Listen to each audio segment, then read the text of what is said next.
Me and my dad, conversations of thought. Both my dad and I believe that we are all connected. These conversations that we have are usually over the phone or with a glass of wine at my home.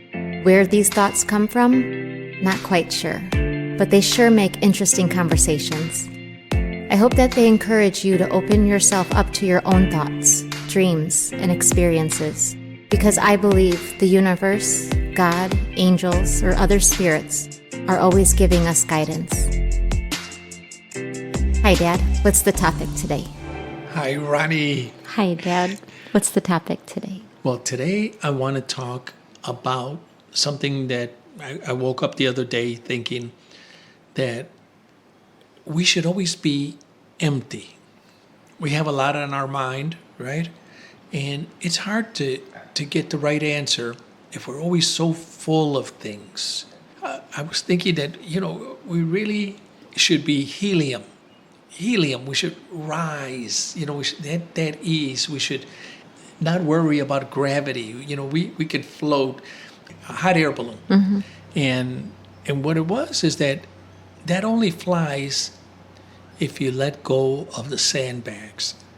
You can't move up until you unload the sandbags. And in life, we have a lot of sandbags. And those sandbags we've been collecting all our life. Negative things we see, negative things we feel, fears, everything. A lot of times we think that these feelings are protecting us. A lot of these memories don't serve us. So I feel like what you're talking about with the sandbags is like burdens. And a lot of people hold on to burdens and even identify, like you said, with the burdens they've had to carry their whole lives. And people who hold on to burdens usually even have like physical, like neck and shoulder pains. It's this just not even wanting to release, because sometimes we've identified so much with our burdens that it's hard to imagine who we are without these things. It's just extra weights we carry. And so like we give ourselves even more credit for being able to do this with all this extra weight on us. Let's take a real simple example, being hungry. You have to be empty in order to really enjoy the food that you're taking in. In guidance, you have to really kind of be asking the universe for help, being empty, because you don't have the answer right in order to accept it.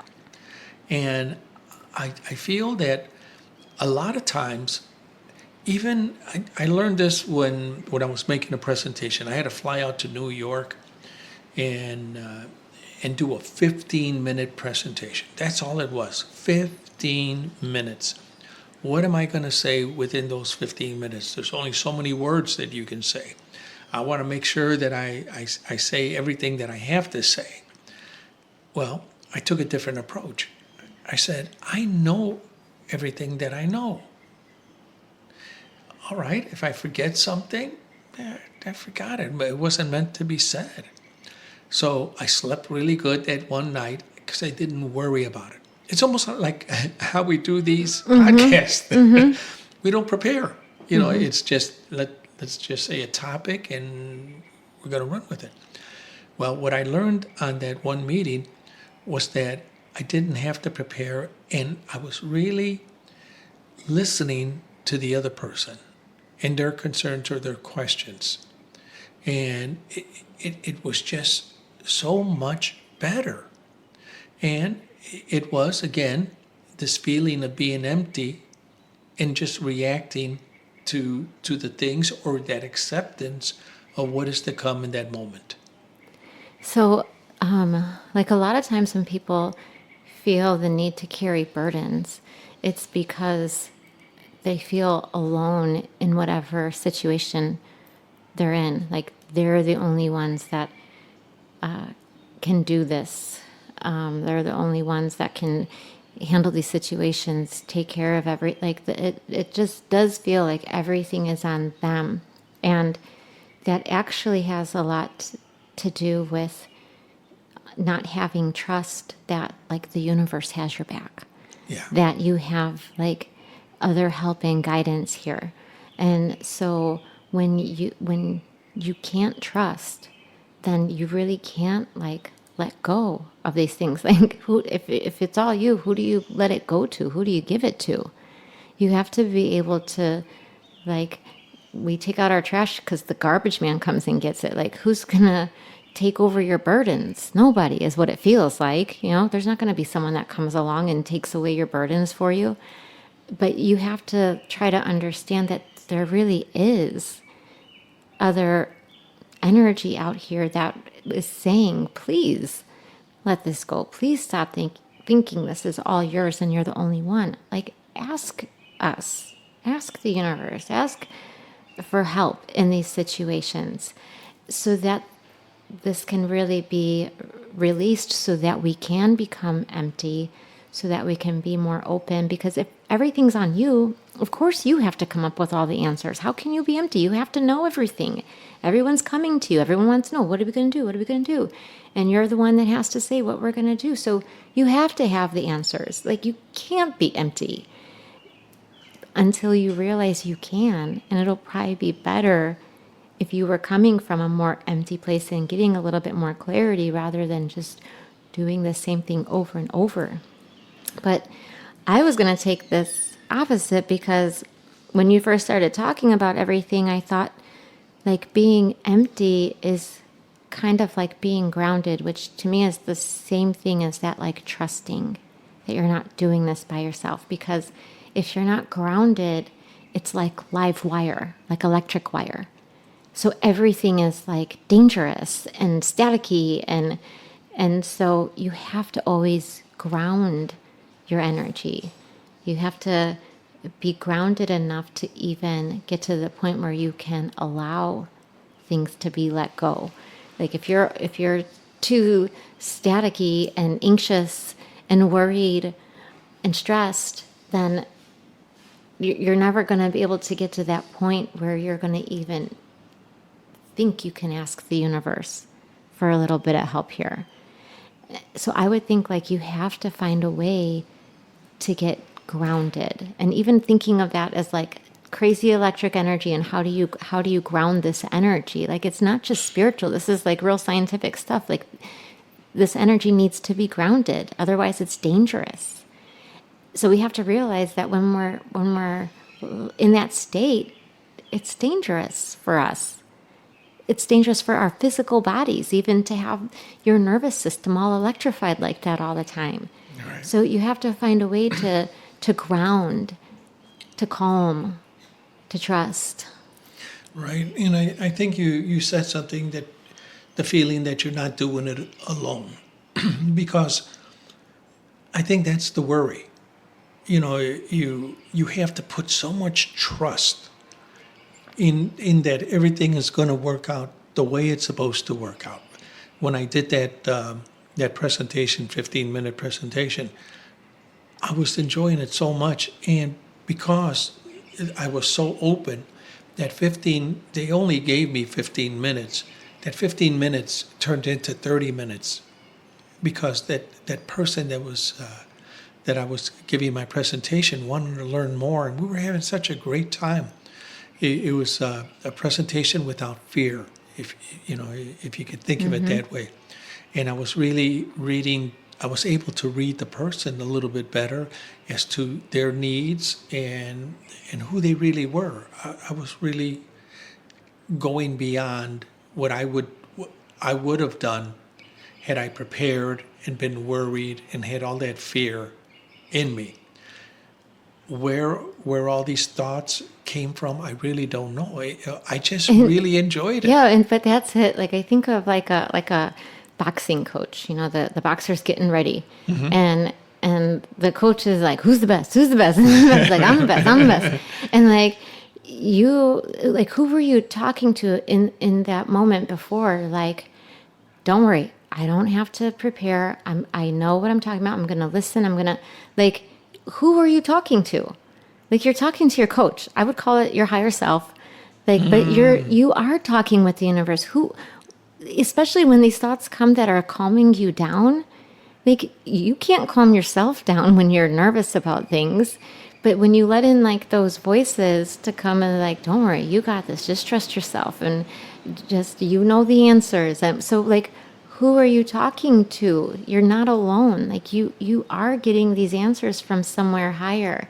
And I try when I can remember, like always to be like, what is it that you want to do today? I want to make someone smile today. I want to make someone pain-free today. I want someone to know that when they came to see me, I listened. Whatever it is, I just try to remind myself, like, what are the things that make me proud of who I am as a practitioner or whatever it is, whatever I'm doing at that moment. But I try to just, like, have those little, like, coaching with myself, like just a reminder that this energy is going to be with me today because I didn't just say, oh, I have all this stuff to do today. How am I going to do it all? And it's going to be so tiring and people are going to drain me. No, because I just sat with my coach for a minute and I was like, what are we going to do today? We're going to make people smile. We're going to make people out of pain. And that's not just me. That's like me and my guides. It's me and my higher self that said, this is what we wanted to do here. And you took it to a little bit different angle where consider it health. In health, being empty. Can you imagine you're sick? Could it be because you're so full of something else? And if you could release all of that, would it be easier on your health? If you release some of that stress, if you believe some of these belief systems that you have that are making you sick, the worries. Yeah, absolutely. That's the burden. And we can call it like toxic overload. We could call it something, but it's really just all of this excess energy toxins that are not allowing us to be empty, to receive the answers, to feel calm. It's just all of this stuff that's building up in us that's making us feel overburdened and overwhelmed. You know, I was thinking that a glass of wine makes me feel a little empty. Right? I'm not thinking about this. I'm not worried about that. I'm having a good time with my daughter here, a good conversation. Mm-hmm. Does that count? Yeah, Dad, as long as it's not too much, right? Right. I guess, honey. I guess. But I really do enjoy that feeling of being empty. And I wish that there was an easy way to convince people to kind of have that mindset that it everyone wants to have all of this stuff on their mind. Look, I have to do this. I got to do this. I got to do this today. And even when I do it myself, I have so many things to do. I better not forget. I got to do this. I got to do that. I have this deadline. But when I put myself in that situation, it's not a good situation. It turns out to be kind of a hard day. No, and it's good just to observe and see like what that feels like. So when like when you're too full, what it feels like. You can't, it's not like the glass of wine where you feel like you can just relax and laugh, and it's like you don't even have time. Like you don't even want to laugh. Right. Like if you're ever in a moment where you don't want someone to make you laugh, like something's got to be wrong, Right. You're too stressed that you have no time to enjoy yourself, to laugh.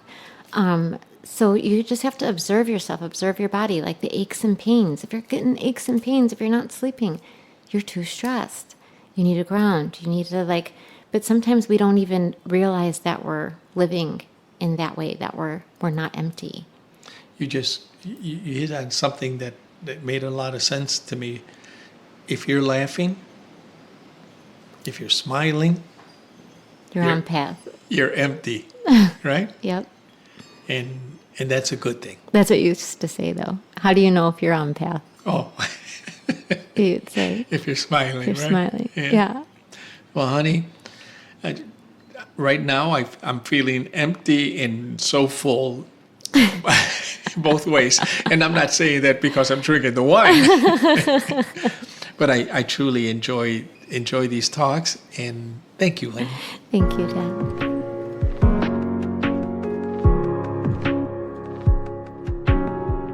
Ronica Paris is a licensed acupuncturist and Reiki master and the owner of naturalhealingcenters.org. This podcast was produced by Ronica's dad at rocketchicago.com.